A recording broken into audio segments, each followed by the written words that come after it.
अब हम एनवायरनमेंट के यह सभी टॉपिक को कवर करेंगे। ई मोबिलिटी। हाल ही में नीति आयोग ने एक रिपोर्ट जारी की है जिसका नाम है $200 बिलियन की संभावना भारत में इलेक्ट्रिक वाहन। इसके साथ ही उन्होंने इंडिया इलेक्ट्रिक मोबिलिटी इंडेक्स भी लॉन्च किया। ये इंडेक्स बताता है कि भारत के अलग अलग राज्य इलेक्ट्रिक वाहनों को बढ़ावा देने में कितना अच्छा काम कर रहे हैं। इंडिया इलेक्ट्रिक मोबिलिटी इंडेक्स क्या है? ये एक ऐसा टूल है जो राज्यों की प्रगति को मापता है। इसे नीति आयोग और वर्ल्ड रिसोर्सेज इंस्टीट्यूट इंडिया ने मिलकर बनाया है। ये इंडेक्स 3 मुख्य चीजों पर ध्यान देता है। ट्रांसपोर्ट इलेक्ट्रिफिकेशन प्रोग्रेस, यानी लोग कितने इलेक्ट्रिक वाहन खरीद रहे हैं। Charging infrastructure readiness, charging station कितने तैयार हैं। ईवी रिसर्च और इनोवेशन, इलेक्ट्रिक वाहनों के लिए नई तकनीक और रिसर्च। इस इंडेक्स में राज्यों को 4 ग्रुप में बांटा गया है। अचीवर्स जिनका स्कोर 100 है, फ्रंट रनर्स स्कोर 65 से 99, परफॉर्मर्स स्कोर 50 से 64, एस्पिरेंट्स स्कोर 0 से 49। 2024 में दिल्ली ने सबसे अच्छा प्रदर्शन किया, इसका स्कोर 77 रहा। इसके बाद महाराष्ट्र, चंडीगढ़ और कर्नाटक का नंबर आया। इलेक्ट्रिक वाहन क्या होते हैं? इलेक्ट्रिक वाहन वो गाड़ियां हैं जो बिजली से चलती हैं। इनके कई प्रकार हैं। बैटरी इलेक्ट्रिक वाहन, ये पूरी तरह बैटरी से चलते हैं। हाइब्रिड वाहन, इनमें इंजन और इलेक्ट्रिक मोटर दोनों होते हैं। फ्यूल सेल वाहन, ये फ्यूल सेल तकनीक से बिजली बनाकर चलते हैं। प्लग इन हाइब्रिड, इनमें इंजन और रिचार्जेबल बैटरी दोनों होती हैं। भारत में ई मोबिलिटी की स्थिति। 2024 में भारत में 20,80,000 इलेक्ट्रिक वाहन बिके, जो 2016 में सिर्फ 50,000 थे। यानी हमने बहुत प्रगति की है। लेकिन अभी भी 2024 में सिर्फ 7.6% गाड़ियां इलेक्ट्रिक थीं, जबकि हमारा लक्ष्य 2030 तक 30% इलेक्ट्रिक वाहन करने का है। प्रमुख चुनौतियां। वित्तीय चुनौतियां। ई बस और ट्रक की कीमत पेट्रोल डीजल वाहनों से 2 से 3 गुना ज्यादा है, जो छोटे व्यापारियों के लिए मुश्किल है। बैंक छोटे ऑपरेटरों को लोन देने में हिचकिचाते हैं क्योंकि उन्हें पैसे वापस मिलने का डर है। वाहन से संबंधित चुनौतियां। भारी और महंगी बैटरी ट्रकों की लोड क्षमता कम करती है। 15 साल का स्क्रैप नियम की वजह से इनकी रीसेल वैल्यू कम हो जाती है। चार्जिंग इंफ्रास्ट्रक्चर की चुनौतियां। सार्वजनिक चार्जिंग घर पर चार्जिंग से 4 गुना महंगी है। बिजली कनेक्शन लेने में दिक्कतें, जैसे अलग अलग फीस और टैरिफ। शहरों और हाईवे पर जमीन की कमी। लोग चार्जिंग स्टेशन को असुरक्षित मानते हैं। बिजली कंपनियों, नगर निगमों और विभागों के बीच तालमेल की कमी। चार्जिंग लोकेशन, बुकिंग और पेमेंट के लिए कोई एक ऐप नहीं। जागरूकता और धारणा की चुनौतियां। राज्यों में अलग अलग सब्सिडी से कंफ्यूजन। जागरूकता अभियान कमजोर हैं। गलतफहमियां, आग का खतरा, बैटरी खराब होना, रेंज की चिंता, रीसेल की चिंता। डेटा और नियमों की कमी। वाहन डेटाबेस में ईवी की सही जानकारी नहीं, जिससे नीति बनाना मुश्किल है। बैटरी के लिए यूनिक आईडी नहीं होने से ट्रैकिंग और रिसाइकिलिंग मुश्किल। जीएसटी में उलटफेर, इनपुट 18% और आउटपुट 5%, जिससे पैसा अटक जाता है। भारत द्वारा उठाए गए कदम। PM E drive scheme, E two wheeler, E three wheeler, E truck, E bus, E ambulance और चार्जिंग के लिए सपोर्ट, साथ ही खरीदारों को प्रोत्साहन। Electric passenger car manufacturing scheme, वैश्विक कंपनियों को भारत में निवेश के लिए प्रोत्साहन। पीएम ई बस सेवा स्कीम, 38,000 प्लस ई बस चलाने और ऑपरेटरों को पेमेंट सिक्योरिटी। पीएलआई स्कीम, घरेलू उत्पादन और 50% वैल्यू एडिशन के लिए निवेश। पीएलआई एडवांस्ड केमिस्ट्री से 50 GWH बैटरी मैन्युफैक्चरिंग, आयात कम करना। कॉस्ट रिडक्शन, ईवी पर जीएसटी 12% से घटाकर 5%। इवोल्यूशन प्रोग्राम, साइंस विभाग द्वारा स्टार्टअप्स को सपोर्ट। भविष्य के लिए सुझाव, इंसेंटिव से मंडेट की ओर। जीरो उत्सर्जन वाहनों के उत्पादन के लिए लक्ष्य तय करें। आइस वाहनों के लिए रजिस्ट्रेशन फीस टैक्स बढ़ाए। संतृप्ति दृष्टिकोण, 5 साल में 5 चुनिंदा शहरों में 100% इलेक्ट्रिक मोबिलिटी लाएं, जिसमें इंफ्रास्ट्रक्चर, फ्लीट इलेक्ट्रिफिकेशन और फाइनेंसिंग शामिल हो। ई बस और ई ट्रक फाइनेंसिंग, सार्वजनिक और बहुपक्षीय स्रोतों से पूल फंड बनाएं ताकि कम ब्याज वाले लोन मिलें। बैटरी रिसर्च, शिक्षण संस्थान, उद्योग और सरकार मिलकर नई बैटरी तकनीक पर काम करें। रणनीतिक चार्जिंग इंफ्रास्ट्रक्चर, 20 प्रमुख कॉरिडोर बनाएं, नोडल एजेंसियां बनाएं, हब लोकेशन चिन्हित करें और समयाधारित प्राइसिंग से दक्षता बढ़ाएं। राष्ट्रीय ईवी ऐप, चार्जिंग स्टेशन ढूंढने, बुकिंग, पेमेंट और अलग बिजली लाइन के लिए एक ऐप बनाएं। आगे की लागत कम करना, बस और ट्रक के लिए लीजिंग मॉडल लाएं, छोटे ऑपरेटरों को मदद करें। बैटरी को सेवा और बैटरी पासपोर्ट से सेहत ट्रैक करें। बैटरी ईवी की 40% लागत होती है। जागरूकता और जानकारी, राष्ट्रीय जागरूकता कार्यक्रम शुरू करें। हितधारकों के डेटा की जरूरत समझें और निर्णय लेने के लिए जानकारी का सिस्टम बनाएं। ईवी अपनाने के बेहतरीन तरीके। चीन, 10 शहर 1000 वाहन कार्यक्रम में 10 पायलट शहरों ने सार्वजनिक फ्लीट में 1000 न्यू एनर्जी वाहन तैनात किए। Singapore, EV electric charging company ने चार्जिंग स्टेशन बनाने के लिए सभी एजेंसियों के साथ तालमेल किया। Europe, Chargemap app real time charging data, review और नेविगेशन से जोड़ा गया है। UK, advanced propulsion centre prototype को उत्पादन तक लाने के लिए फंड देता है। फैराडे बैटरी चैलेंज से यूके बैटरी इंडस्ट्रियलाइजेशन सेंटर बना, जो प्रोडक्शन स्केलिंग में मदद करता है। अगर आपको वीडियो पसंद आ रही है तो अभी इसको लाइक करें। India's resolution on wise use of wetlands. हाल ही में जिम्बाब्वे में रामसर 15वीं कॉन्फ्रेंस ऑफ पार्टीज हुई। यहाँ भारत का प्रस्ताव वेटलैंड्स के लिए सस्टेनेबल लाइफस्टाइल को बढ़ावा को 172 देशों ने अपनाया। ये एक बड़ा कदम है जो पर्यावरण के लिए जीवन शैली बदलने पर जोर देता है। ये प्रस्ताव मिशन लाइफ के सिद्धांतों से जुड़ा है। मिशन लाइफ क्या है? ये भारत की अगुवाई वाला वैश्विक आंदोलन है जिसे 2021 में ग्लासगो के यूएन क्लाइमेट चेंज कॉन्फ्रेंस में शुरू किया गया। इसका लक्ष्य लोगों और समुदायों को प्रकृति के साथ तालमेल में जीने की आदत डालना ताकि पर्यावरण को नुकसान न पहुंचे, जैसे कम प्लास्टिक इस्तेमाल करना या पानी बचाना। वेटलैंड्स के समझदारी से उपयोग के बारे में। Wise use of wetland Ramsar convention का मुख्य सिद्धांत है। रामसर कन्वेंशन 1971 का एक अंतर्राष्ट्रीय समझौता है जो वेटलैंड्स को बचाने के लिए है। वाइज यूज का मतलब वेटलैंड्स की पारिस्थितिकी को बनाए रखना सस्टेनेबल डेवलपमेंट के साथ, यानी इकोसिस्टम आधारित तरीके से उनका उपयोग करना, जैसे मछली पकड़ना लेकिन ज्यादा नुकसान न पहुंचाना। देशों का दायित्व, राष्ट्रीय योजनाएं, कानून, मैनेजमेंट और जन जागरूकता से इसे बढ़ावा देना। भारत का वेटलैंड्स के समझदारी से उपयोग का दृष्टिकोण। National plan for conservation of aquatic ecosystems. ये जल पारिस्थितिकियों को बचाने की योजना है। इंटीग्रेटेड मैनेजमेंट प्लान्स सस्टेनेबल उपयोग की रणनीतियां बनाती हैं। 2024 में जारी wetland wise use in implementation framework इसे लागू करने का ढांचा। मिशन साझभागिता और सेव वेटलैंड्स कैंपेन। 20 लाख से ज्यादा नागरिकों ने वॉलंटियर किया, जिससे 1,70,000 से ज्यादा वेटलैंड्स का मैपिंग हो गया। COP15 के अन्य परिणाम। COP15 में कई अच्छी पहलें हुई। आइए टेबल से समझें। विक्टोरिया फॉल्स डिक्लेरेशन का अपनाना। वेटलैंड्स की पारिस्थितिक, सामाजिक और आर्थिक भूमिका को मान्यता। जैव विविधता, क्लाइमेट चेंज रोकथाम और यूएन सस्टेनेबल डेवलपमेंट गोल्स में योगदान। Indo Burma Ramsar region initiative का लॉन्च। 2025 से 2030 का स्ट्रेटेजिक प्लान वेटलैंड लॉस को रोकना और उलटना। देश Cambodia, Lao, PDR, Myanmar, Thailand, Vietnam. Bridge programme grants का लॉन्च। जेंडर मेनस्ट्रीमिंग और महिलाओं के नेतृत्व पर फ्रेश वाटर चैलेंज। कन्वेंशन को बेहतर लागू करने के लिए global water bird estimates partnership की स्थापना का समर्थन। रामसर के तहत GWEP डेटा एकत्रित करता है, मॉनिटरिंग बढ़ाता है। इस मैगजीन का 8वां भाग कल्चर की वीडियो आप हमारे चैनल पर देख सकते हैं। इसका लिंक आपको हमारे आई बटन डिस्क्रिप्शन बॉक्स या एंड स्क्रीन में भी मिल जाएगा। क्लाउड बर्स्ट्स इन हिमालयन रीजन्स। हाल ही में भारत के कई क्षेत्रों में क्लाउड बर्स्ट ने तबाही मचाई है, खासकर उत्तराखंड, हिमाचल प्रदेश और जम्मू कश्मीर जैसे राज्यों में। 2025 में ही कई घटनाएं हुई। क्लाउड बर्स्ट क्या है? क्लाउड बर्स्ट एक अचानक और भारी बारिश है जो छोटे समय में बहुत ज्यादा पानी गिराती है। कभी कभी ओले और गरज के साथ आती है जो बाढ़ जैसी स्थिति पैदा कर देती है। मौसम विभाग के अनुसार अगर 1 घंटे में किसी स्टेशन पर 10 सेंटीमीटर बारिश हो जाए तो इसे क्लाउड बर्स्ट कहते हैं। हाल की उदाहरण, उत्तराखंड में चमोली क्लाउड बर्स्ट। नंदानगर घाट क्षेत्र में रात 2:30 बजे भारी बारिश से 6 घर मलबे में दब गए। 7 लोग लापता हैं, 2 को बचाया गया। मौसम विभाग ने 20 घंटे का ऑरेंज अलर्ट जारी किया। जम्मू कश्मीर में किश्तवाड़ क्लाउड बर्स्ट। चौसोटी गांव में दोपहर 11:30 बजे फ्लैश फ्लड से 45 से ज्यादा मौतें हुईं, 167 घायल और 220 से ज्यादा लापता। मचाइल माता यात्रा मार्ग पर मंदिर, घर और पुल बह गए। सेना और NDRF ने रेस्क्यू किया। उत्तराखंड में उत्तरकाशी क्लाउड बर्स्ट। धराली और सूखी टॉप में खीर गंगा नदी उफान पर आ गई। 5 मौतें, 50 से ज्यादा लापता। 4 धाम यात्रा प्रभावित हुई। ये घटनाएं हिमालय की नाजुक पारिस्थितिकी को दिखाती हैं। यह क्यों ज्यादा पहाड़ों में फटते हैं? बादल मैदानों में भी फटते हैं, लेकिन हिमालय जैसे पहाड़ी इलाकों में ज्यादा, क्योंकि ओरोग्राफिक लिफ्ट से हवा पहाड़ों से टकराकर ऊपर उठती है, बादल बनते हैं और अचानक फूट पड़ते हैं। इन्फोग्राफिक देखें। पहाड़ी इलाकों में नमी वाली हवा ऊपर चढ़कर तेज बारिश बनाती है। क्लाउड बर्स्ट से निपटने की चुनौतियां।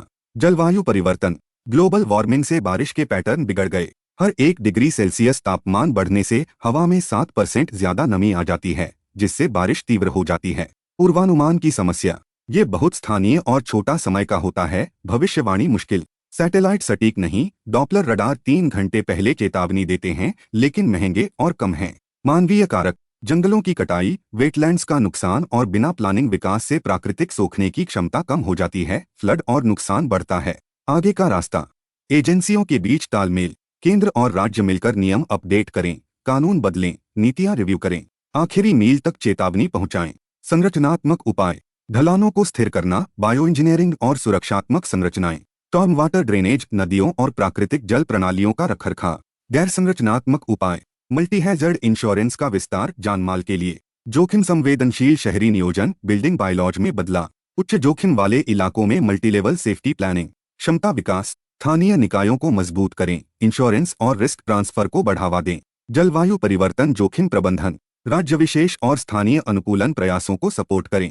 निष्कर्ष, हाल की ये घटनाएं हिमालयों में आपदा जोखिम न्यूनीकरण की सख्त जरूरत बताती हैं।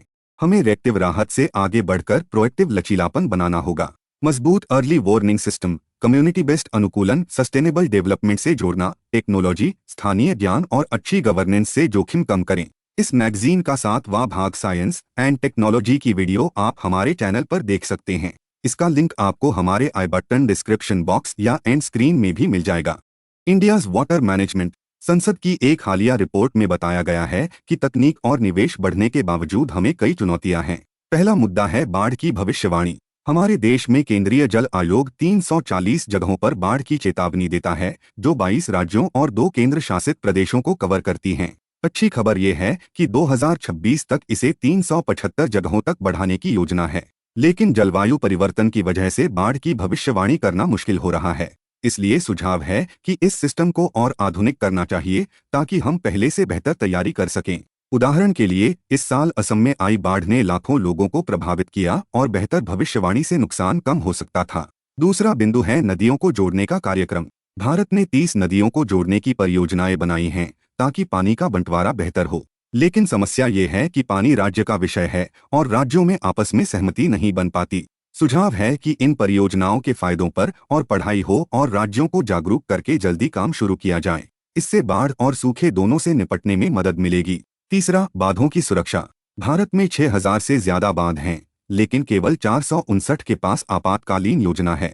2021 का बांध सुरक्षा कानून कहता है कि हर बांध के लिए 5 साल में ऐसी योजना बनानी होगी। सुझाव है कि राष्ट्रीय बांध सुरक्षा प्राधिकरण बांध मालिकों के साथ मिलकर इसे जल्दी लागू करे। हाल ही में गुजरात के कुछ बांधों में दरार की खबरें आईं, जो हमें सुरक्षा की अहमियत बताती हैं।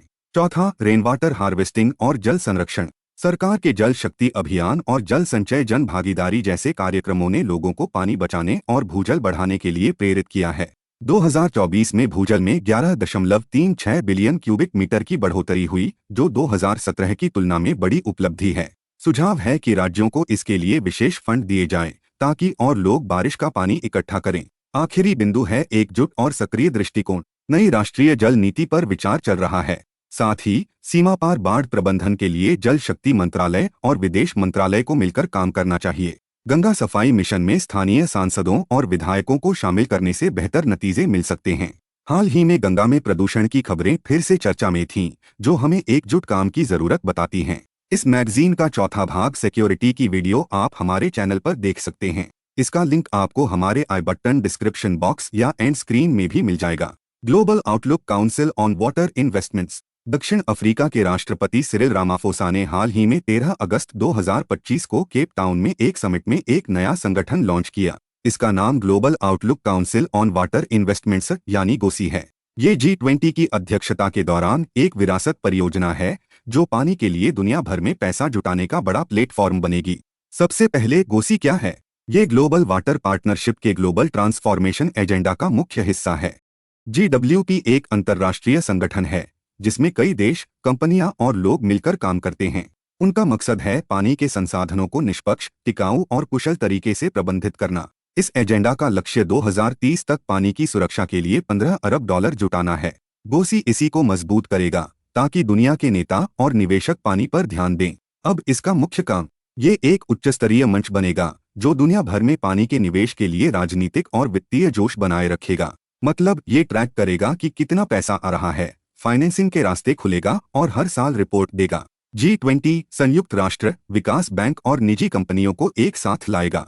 Pollution control boards. हाल ही में सुप्रीम कोर्ट ने एक बड़ा फैसला सुनाया जिसका नाम है दिल्ली पॉल्यूशन कंट्रोल कमेटी बनाम लोधी प्रॉपर्टी कंपनी लिमिटेड। पहले दिल्ली हाई कोर्ट ने कहा था कि केवल अदालतें ही पर्यावरणीय नुकसान के लिए मुआवजा लगा सकती हैं, लेकिन सुप्रीम कोर्ट ने इसे पलट दिया और कहा कि प्रदूषण नियंत्रण बोर्ड भी ये मुआवजा लगा सकते हैं। ये फैसला पर्यावरण को बचाने के लिए एक बड़ा कदम है। पर्यावरणीय मुआवजा क्या है? ये एक नियम है जिसे प्रदूषक भुगतान सिद्धांत कहते हैं। मतलब जो कोई पर्यावरण को नुकसान पहुंचाए उसे उसकी भरपाई करनी होगी। उदाहरण के लिए अगर कोई फैक्ट्री नदी में गंदा पानी छोड़ती है तो उसे जुर्माना देना होगा या नुकसान को ठीक करना होगा। सुप्रीम कोर्ट के फैसले की मुख्य बातें। कानूनी अधिकार। प्रदूषण नियंत्रण बोर्ड को वाटर एक्ट 1974 का सेक्शन 33A और एयर एक्ट 1981 का सेक्शन 31A के तहत मुआवजा लगाने का अधिकार है। यानी बोर्ड अब खुद कार्रवाई कर सकते हैं बिना अदालत जाए। प्रदूषक भुगतान सिद्धांत। बोर्ड हर छोटी मोटी गलती पर जुर्माना नहीं लगा सकते। जुर्माना तभी लगेगा जब पर्यावरण को वास्तव में नुकसान हुआ हो। 1996 में Vellore citizens welfare forum case में भी कोर्ट ने कहा था कि नुकसान की जिम्मेदारी प्रदूषक की है। क्या करना चाहिए? बोर्ड तय कर सकते हैं कि प्रदूषक को जुर्माना देना है, नुकसान ठीक करना है या दोनों। उदाहरण के लिए अगर कोई कंपनी हवा को प्रदूषित करती है तो बोर्ड उसे पेड़ लगाने या सफाई करने का आदेश दे सकता है। इस मैगजीन का पहला भाग पॉलिटी एंड गवर्नेंस की वीडियो आप हमारे चैनल पर देख सकते हैं। इसका लिंक आपको हमारे आई बटन डिस्क्रिप्शन बॉक्स या एंड स्क्रीन में भी मिल जाएगा। UNDP equator initiative award. Dharwad जिले के तीर्था गांव में एक स्वयं सहायता समूह ने दुनिया भर में नाम कमाया। ये है बीबी फातिमा महिला स्वयं सहायता समूह, जिसे हाल ही में 9 अगस्त 2025 को संयुक्त राष्ट्र विकास कार्यक्रम का इक्वेटर इनिशिएटिव अवार्ड मिला। ये अवार्ड जैव विविधता संरक्षण के लिए नोबेल पुरस्कार जैसा माना जाता है। सबसे पहले यूएनडीपी इक्वेटर इनिशिएटिव अवार्ड क्या है? ये हर 2 साल में यूएनडीपी के इक्वेटर इनिशिएटिव के तहत दिया जाता है। इसका मकसद है आदिवासी और स्थानीय समुदायों को जमीनी क्षरण रोकने, जैव विविधता बचाने और आजीविका सुधारने के मौके देना। 2025 में ये पुरस्कार 103 देशों से 700 से ज्यादा नामांकनों में से चुना गया और 10 विजेताओं में भारत का ये समूह शामिल है। हर विजेता को $10,000 मिलते हैं और वो COP30 जैसे वैश्विक इवेंट्स में हिस्सा लेंगे। अब बीबी फातिमा SHG की कहानी। ये समूह 2018 में तीर्था गांव में 15 महिलाओं ने शुरू किया था और 8 कुंडगोल व शिग्गांव तहसीलों में 40 SHG तक फैल चुका है। ये 5000 से ज्यादा किसानों को फायदा पहुंचा रहा है। उनका काम। बारिश पर निर्भर खेतों में बाजरा आधारित मिश्रित खेती शुरू की जो जलवायु प्रतिरोधी है। पशुपालन, बागवानी को बढ़ावा दिया और बाजरा को लोकप्रिय बनाया। उन्होंने सामुदायिक बीज बैंक बनाए, सोलर पावर्ड प्रोसेसिंग यूनिट लगाई और महिलाओं को उद्यमी बनाया। आवाजा प्रोग्राम ऑफ एक्शन। तुर्कमेनिस्तान के खूबसूरत अवाजा में 5 अगस्त 2025 को तीसरा संयुक्त राष्ट्र सम्मेलन शुरू हुआ। इसका नाम है LLDC 3 लैंडलॉक्ड डेवलपिंग कंट्रीज का सम्मेलन। ये 32 ऐसे देशों के लिए एक बड़ा मंच है जो समुद्र तक पहुंच न होने से व्यापार, विकास और जीवन में चुनौतियां झेलते हैं। सबसे पहले अपोआ क्या है? APOA यानी एल्मेटी प्रोग्राम ऑफ एक्शन, जो दिसंबर 2024 में संयुक्त राष्ट्र महासभा द्वारा सर्वसम्मति से अपनाया गया था। यह एक ऐसा ढांचा है जो जमीन से घिरे विकासशील देशों यानी लैंडलॉक्ड डेवलपिंग कंट्रीज की कठिनाइयों को हल करने के लिए बनाया गया है। सबसे पहले समझिए कि APOA क्यों जरूरी है। ये देश समुद्र तक सीधा पहुंच नहीं रखते, इसलिए व्यापार, परिवहन और विकास के रास्ते में उन्हें कई रुकावटें आती हैं। APOA उन्हें मजबूत बनाने का एक साझा प्रयास है। अब इसके मुख्य बिंदुओं को देखते हैं। सबसे पहला कदम है क्षेत्रीय कृषि अनुसंधान केंद्रों की स्थापना। इससे खाद्य सुरक्षा को मजबूत किया जाएगा। इसका मतलब है नए शोध और बेहतर तकनीक से खेती को सुधारना ताकि हर किसी के पास पर्याप्त भोजन पहुंच सके। दूसरा बड़ा कदम है इंफ्रास्ट्रक्चर इन्वेस्टमेंट फाइनेंस फैसिलिटी की शुरुआत। इसका उद्देश्य है जरूरी धन जुटाकर सड़कें, पुल, रेलवे और ऊर्जा परियोजनाएं तैयार करना। यह निवेश इन देशों को व्यापार और विकास में आगे बढ़ने में मदद करेगा। तीसरा अहम बिंदु है संयुक्त राष्ट्र जलवायु परिवर्तन फ्रेमवर्क कॉन्वेंशन के तहत एक नया वार्ताकार निकाय तैयार करना। इसके जरिए व्यापार को बढ़ावा दिया जाएगा और जलवायु से जुड़ी चुनौतियों का बेहतर सामना किया जाएगा, खासकर जब दुनिया भर में अक्सर बाढ़ और सूखे जैसी घटनाएं हो रही हैं। ऐसे में यह बहुत उपयोगी साबित होगा। इस मैगजीन का सेकंड भाग इंटरनेशनल रिलेशंस की वीडियो आप हमारे चैनल पर देख सकते हैं। इसका लिंक आपको हमारे आई बटन डिस्क्रिप्शन बॉक्स या एंड स्क्रीन में भी मिल जाएगा। Sundarbans tiger reserve. Sundarban tiger reserve Bharat का दूसरा सबसे बड़ा टाइगर रिजर्व बन गया है। हाल ही में 6 अगस्त 2025 को national board for wild life, जिसकी अगुवाई पर्यावरण, वन और जलवायु परिवर्तन मंत्री करते हैं, ने पश्चिम बंगाल सरकार के प्रस्ताव को मंजूरी दी। इसके तहत सुंदरबन टाइगर रिजर्व का क्षेत्र बढ़ाया गया। अब ये 58 टाइगर रिजर्व में से आंध्र प्रदेश के नागार्जुन सागर श्रीशैलम टाइगर रिजर्व के बाद दूसरे नंबर पर है। पहले ये 7वें स्थान पर था। सुंदरबन टाइगर रिजर्व पश्चिम बंगाल में गंगा डेल्टा में है, जहां नदियां, जंगल और मैंग्रोव का अनोखा मिश्रण है। यहाँ रॉयल बंगाल टाइगर रहते हैं, जो तैर सकते हैं और मछलियां भी खाते हैं। क्षेत्र बढ़ने से बाघों को ज्यादा जगह मिलेगी। टाइगर रिजर्व बनाने या बदलने की प्रक्रिया क्या है? प्रस्ताव। सबसे पहले राज्य सरकार टाइगर रिजर्व बनाने या बदलने का प्रस्ताव भेजती है। प्रारंभिक मंजूरी। नेशनल टाइगर कंजर्वेशन अथॉरिटी इसे देखती है और अगर ठीक लगे तो वाइल्ड लाइफ एक्ट 1972 की धारा 38(वी) के तहत विस्तृत प्रस्ताव मांगती है। जांच और सिफारिश। एनटीसीए पूरी जांच के बाद प्रस्ताव को राज्य को सिफारिश करती है। अधिसूचना। फिर राज्य सरकार उस क्षेत्र को टाइगर रिजर्व घोषित करती है। बदलाव की प्रक्रिया। अगर टाइगर रिजर्व की सीमाएं बदलनी हो, जैसे सुंदरबन में हुआ, तो वाइल्ड लाइफ एक्ट की धारा 38(w)(1) के तहत एनटीसीए की सिफारिश और एनबीडब्ल्यूएल की मंजूरी जरूरी है। यानी बिना इनके अनुमति के कोई बदलाव नहीं हो सकता। आप इस प्लेलिस्ट से इस महीने के मैगजीन की सभी वीडियो देख सकते हैं।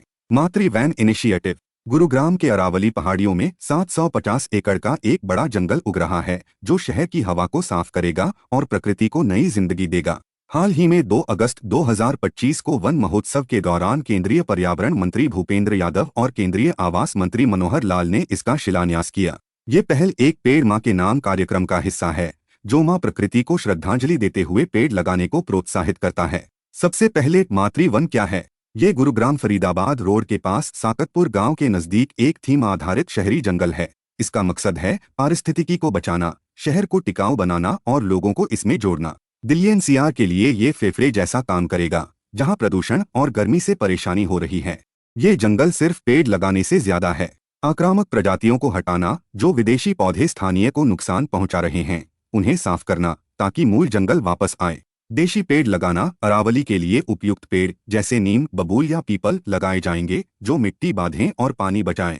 अरावली विशिष्ट जैव विविधता बहाल करना। जानवरों, पक्षियों और कीड़ों के लिए घर बनाना। साथ ही नेचर ट्रेल्स, साइकिल ट्रैक, योग स्पेस और जलाशय बनेंगे, जो बाढ़ रोकें और मनोरंजन दें। एतालीन hydro electric project. Arunachal Pradesh के डिबांग घाटी में पूर्वी हिमालय के जैव विविधता हॉटस्पॉट में एक बड़ा बांध बन रहा है, जो साफ बिजली देगा। हाल ही में 11 अगस्त 2025 को केंद्रीय पर्यावरण मंत्रालय की एक्सपर्ट अप्रेजल कमेटी ने 3097 मेगावाट के इस प्रोजेक्ट को पर्यावरणीय मंजूरी की सिफारिश की। ये रनफद रिवर प्रोजेक्ट है, जो नदी के प्राकृतिक बहाव से बिजली बनाएगा, बिना बड़े जलाशय के। लेकिन ये विवादास्पद भी है, क्योंकि पहले 2022 से 23 में पर्यावरणीय चिंताओं से इसे रोका गया था। सबसे पहले एटालिन प्रोजेक्ट क्या है? ये डिबांग घाटी में स्थित है, जो पूर्वी हिमालय का हिस्सा है, दुनिया के सबसे जैव विविध इलाकों में से एक, जहां दुर्लभ पौधे, पक्षी और जानवर हैं। प्रोजेक्ट में ड्री नदी और तांगो नदी पर कंक्रीट ग्रेविटी डैम बनेंगे। ड्री नदी तांगो से मिलकर एटालिन गांव के पास डिबांग नदी बनाती है। ये डैम पानी को भूमिगत पावर हाउस में डाइवर्ट करेंगे और सालाना 12,460 मिलियन यूनिट बिजली पैदा करेंगे। अगर आपको वीडियो पसंद आ रही है, तो आप इस वीडियो को अपने आईएएस की तैयारी कर रहे दोस्तों के साथ शेयर कर सकते हैं।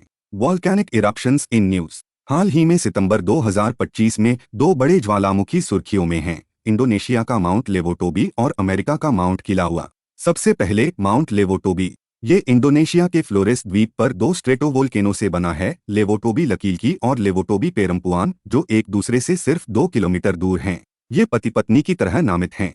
2025 में ये कई बार फटा। अब माउंट किलाउआ। ये हवाई द्वीप समूह के बिग आइलैंड पर है, जो हवाई वोल्केनोज नेशनल पार्क का हिस्सा है।